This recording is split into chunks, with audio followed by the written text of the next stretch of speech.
आखिर मुकेश अंबानी की मां कोकिलाबेन ने नीता अंबानी में ऐसा क्या देखा कि उन्हें बहू बनाने के लिए जिद पकड़ ली। और हम आपको यह भी बताएंगे कि मुकेश अंबानी ने बीच सड़क में ऐसा क्या नीता अंबानी से कह दिया कि वहां लंबा जाम लग गया। और यही नहीं, हम ये भी बताएंगे कि नीता अंबानी की वो कौन सी शर्त थी जिसे मुकेश अंबानी मानने को मजबूर हो गए। तो आइए शुरू करते हैं इस दिलचस्प लव स्टोरी की।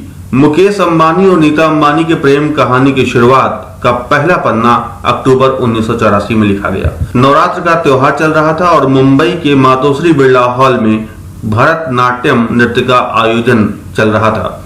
इस क्लासिकल डांस को देखने धीरू भाई अंबानी और कोकिलाबेन भी गए थे। और जब क्लासिकल डांस शुरू हुआ तब मुकेश अंबानी की मां कोकिलाबेन मंच पर डांस कर रही डांसर को देखकर इतना प्रभावित हुई कि उन्होंने उस डांसर को ही अपने बेटे मुकेश अंबानी के लिए जीवन साथी बनाने का निर्णय ले लिया।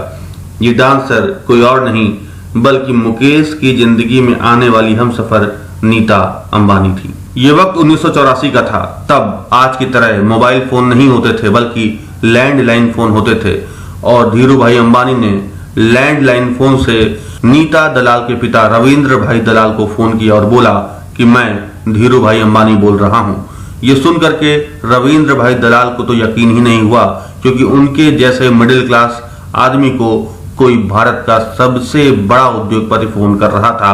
और जल्द ही किसी को यकीन नहीं होने वाला था कि नीता दलाल नीता अंबानी बनने वाली हैं। धीरू भाई अंबानी ने नीता और उनके पिता को फोन करके अपने घर बुलाया और जब दरवाजा खोला तो काली पैंट और सफेद शर्ट पहने 27 साल के एक लड़के ने दरवाजा खोला। तब नीता को यह नहीं पता था कि घर का दरवाजा खोलने वाला यह लड़का उनकी जिंदगी में आकर उनके भाग्य के सारे दरवाजे खोलने वाला है। यह कोई और नहीं बल्कि मुकेश अंबानी थे। नीता एक मध्यम वर्गीय परिवार से थी, एक क्लासिकल डांसर थी और साथ ही वो एक स्कूल में पढ़ाने भी जाती थी। मुकेश नीता को पसंद करने लगे थे। उनकी चाहत इस कदर बढ़ गई थी कि वो नीता दलाल को रोज सुबह गुलाब का फूल भेजा करते थे।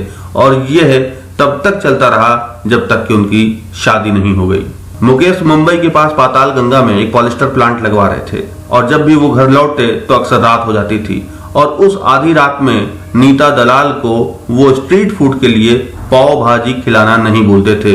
यह सिलसिला लगभग 3 हफ्ते तक चला। अब वो भी समय आ गया जब मुकेश अंबानी ने नीता को प्रपोज किया। हरे रंग की फिएट कार में दोनों सवार थे। मुकेश ने नीता को प्रपोज करते हुए बोला कि क्या तुम मुझसे शादी करोगी। नीता ने कुछ नहीं बोला, लेकिन मुकेश ने जिद पकड़ ली कि जब तक आप हाँ नहीं कहेंगी ये गाड़ी आगे नहीं बढ़ेगी। और देखते ही देखते वहां लंबा जाम लग गया। हार कर नीता ने हाँ कहा, लेकिन एक शर्त भी रख दी। और शर्त ये थी कि मैं बतौर टीचर स्कूल में जहां अभी पढ़ा रही हूं वहां पढ़ाती रहूंगी और आप मुझे स्कूल में पढ़ाने के लिए मना नहीं करेंगे। मुकेश अंबानी ने ये शर्त मान ली। और फिर मार्च 1985 का वो दिन भी आ गया जब मुकेश अंबानी के सिर पर सेहरा सजा और नीता दलाल नीता अंबानी बन गई। नीता अंबानी भले ही रिलायंस ग्रुप के मालिक धीरू भाई अंबानी की बहू बन गई थी, लेकिन उन्होंने अपनी सादगी को हमेशा बनाए रखा। एक किस्सा बड़ा मशहूर है उनकी सादगी को लेकर के। नीता अंबानी शादी के बाद भी स्कूल में बतौर टीचर पढ़ाती थी। एक दिन उनके पास एक स्टूडेंट के पिता आए और उन्होंने 1987 क्रिकेट वर्ल्ड कप का पास दिया, जिसे नीता अंबानी ने लेने से मना कर दिया। 2 दिन बाद जब उस स्टूडेंट के पिता क्रिकेट मैच देखने गए तब उन्होंने देखा कि नीता अंबानी वीवीआईपी बॉक्स में बैठी हुई हैं। तब उन्हें पता चला कि ये रिलायंस ग्रुप के मालिक की बहू हैं और मुकेश अंबानी की पत्नी। ऐसी सादगी से इनकी अमीरी को लेकर के हम